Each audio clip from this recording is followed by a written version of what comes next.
Jannik Sinner's fans didn't just raise their eyebrows, they raised hell by firing off a scathing letter to the ATP, calling out Nick Kyrgios for being an unstoppable verbal grenade launcher aimed directly at Sinner. Kyrgios, the Australian wildcard we all love to hate, or hate to love, has been throwing shade left, right, and center at Sinner, especially after the Italian aced his doping tests. His constant digs have set off a wildfire of outrage in the tennis world, with Kyrgios calling Sinner a disgrace to the sport, like he's auditioning for a villain role in a Netflix series. Italian fans, bless their passionate hearts, have rallied harder than a 5-set match. They've flooded social media, plastering posts defending Sinner while accusing Kyrgios of being a world-class jerk. Nick's comments lack empathy, they cry. "This is straight-up slander, mate." In their formal letter, crafted with the kind of indignation only die-hard fans can muster, they've demanded the ATP slap Kyrgios with some serious penalties. They argue that his trash talk isn't just mean-spirited, it's creating a cesspool of toxicity for Sinner and everyone who roots for him. The letter doesn't hold back. It calls Kyrgios' behavior defamatory, divisive, and downright dangerous for the sport's image. The fans want the ATP to yank the leash and put Kyrgios in his place, claiming his antics undermine the sacred principles of fair play and respect. You know, the fluffy ideals tennis loves to advertise but doesn't always enforce. Meanwhile, Sinner himself is taking the high road, probably paved with frustration and bitten tongues. He's not clapping back, not even a passive-aggressive tweet. Instead, the young Italian has chosen to focus on his game and his legal defense, letting his racket do the talking. And oh boy, his fans are eating it up. They're hailing him as the Zen master of tennis, the calm eye in Kyrgios' storm of chaos. As the drama unfolds, the ATP is left squirming in its chair, trying to decide whether to crack down on Kyrgios' loose cannon antics or let the tennis gods sort it out. The case is more than just another petty spat, though. It's about where we draw the line between spicy commentary and flat-out character assassination. And with the Court of Arbitration for Sport, CAS, now involved, the stakes are sky-high. Let's rewind for a second. This whole mess started with Sinner's doping test results. The initial findings? Clean as a whistle. But then WADA came in like the plot twist no one wanted, challenging those results and putting Sinner back in the hot seat. Now, as CAS gets ready to rule, the tennis world is holding its collective breath. If CAS sides with Sinner, it's game, set, and match for his reputation. He'll walk out not just unscathed but glowing like a hero who conquered a mountain of BS. He'd be the poster boy for resilience, a phoenix rising from the ashes of Kyrgios' verbal wildfire. But if CAS rules against him? Well, let's just say it'll be less of a setback and more of a nuclear fallout. Think suspensions, stripped titles, and a career hanging by a thread. This saga has everything: scandal, legal drama, and enough fan outrage to power a small country. Whether Sinner emerges as a saint or a sinner, pun intended, one thing's for sure: tennis is no longer just a gentleman's game. It's a soap opera with better outfits and a lot more yelling. Grab your popcorn, folks, because this match isn't over yet. If things go south for Jannik Sinner, we're not just talking about a minor hiccup in his career. This could be a full-blown derailment of epic proportions.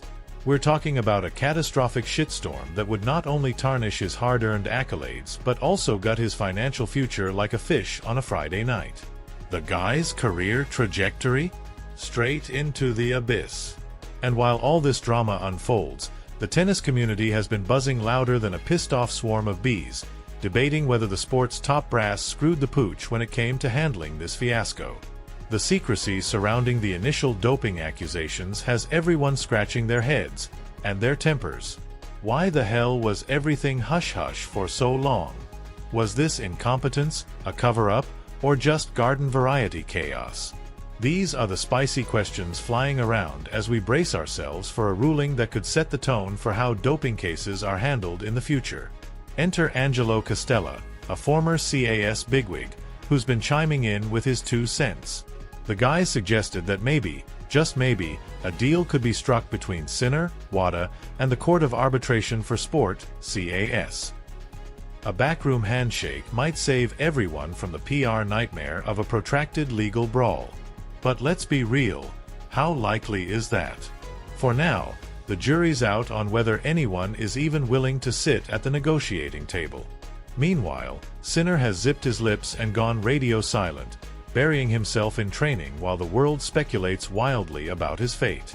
Some folks are praising his restraint, calling it dignified or classy, while others are roasting him for not stepping into the ring to defend himself more aggressively. Whatever your take, his decision to keep quiet is as much a gamble as Kyrgios trash-talking on live TV. For the fans, though, this is pure agony. They're stuck in this purgatory of anxious waiting, biting their nails down to bloody stubs as they debate the what-ifs and the oh-no's.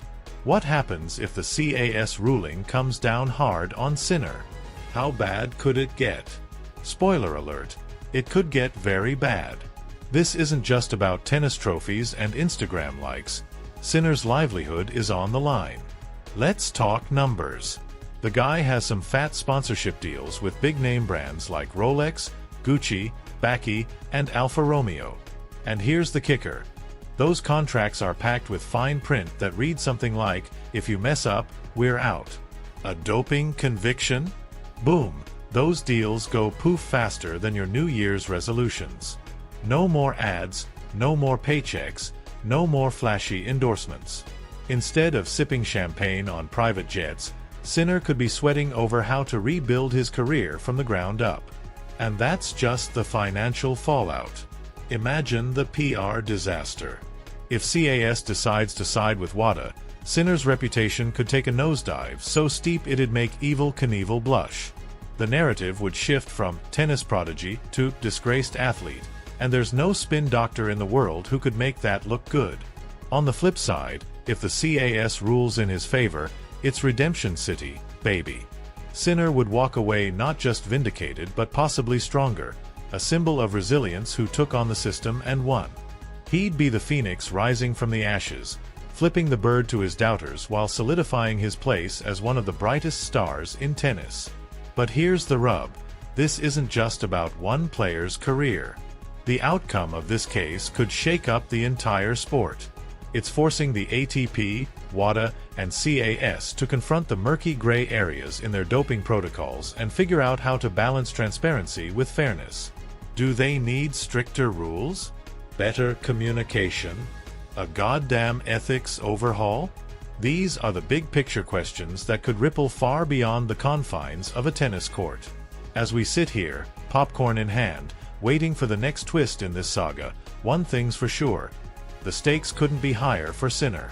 Whether it ends with a heroic comeback or a career-shattering defeat, this case is shaping up to be a defining moment. Not just for the man himself but for the sport as a whole. Buckle up, folks. The drama isn't just coming. It's already here.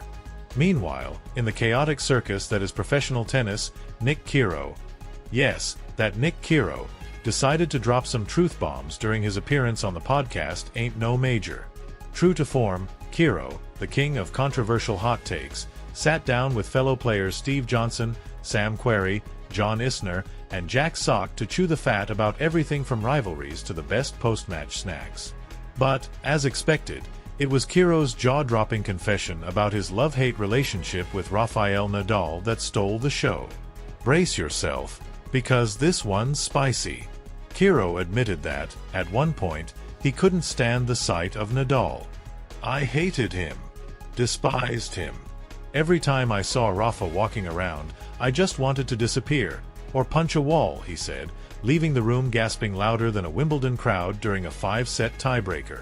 Despite their 9 fiery clashes on the court, with Nadal leading their head-to-head 6-3, Kiro spilled the tea that competing against Rafa wasn't just a grudge match, it was a damn adrenaline shot straight to his veins. "Playing Rafa lit a fire in me that nothing else could," Kiro revealed. "Not Federer, not Djokovic, just Rafa. Every time we squared off, I wanted to prove something. Everyone worshipped him like a god. Oh, Rafa this, Rafa that, he works so hard, he's so humble. And I'm over here thinking, screw that. You can play with flair, have some fun, and still kick ass. I needed to show them that. It wasn't just petty jealousy, though. Kiro painted himself as the rogue underdog trying to take down the squeaky clean superstar. Rafa was my ultimate adversary, he admitted, but damn, he made me better. No one else pushed me like he did. And here's the kicker. While Kiro might have thrown shade harder than a palm tree, he couldn't deny Nadal's legacy.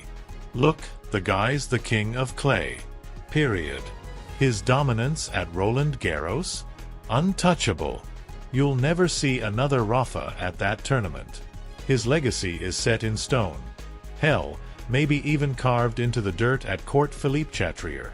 The podcast episode was a roller coaster, with Kiro's wild admissions stealing headlines faster than one of his infamous underarm serves. But while Kiro played the lovable villain, the tennis world remained captivated by two parallel dramas: the high-stakes doping scandal swirling around Jan Nicker and Kiro's endless antics. Both stories have fans glued to their screens, eating up every twist, every rivalry, and every outrageous comment like it's a juicy soap opera. And hey, if you're loving this chaos as much as we are, make sure to hit that subscribe button on our channel, Tennis Extra. We've got you covered with everything you need. Deep dives into player rivalries, exclusive interviews, analysis so sharp it could slice a tennis ball, and up-to-the-minute updates on all your favorite players, tournaments, and tactics. Join our community and dive headfirst into the drama, strategy, and raw emotion that make tennis the beautiful, messy sport we can't get enough of.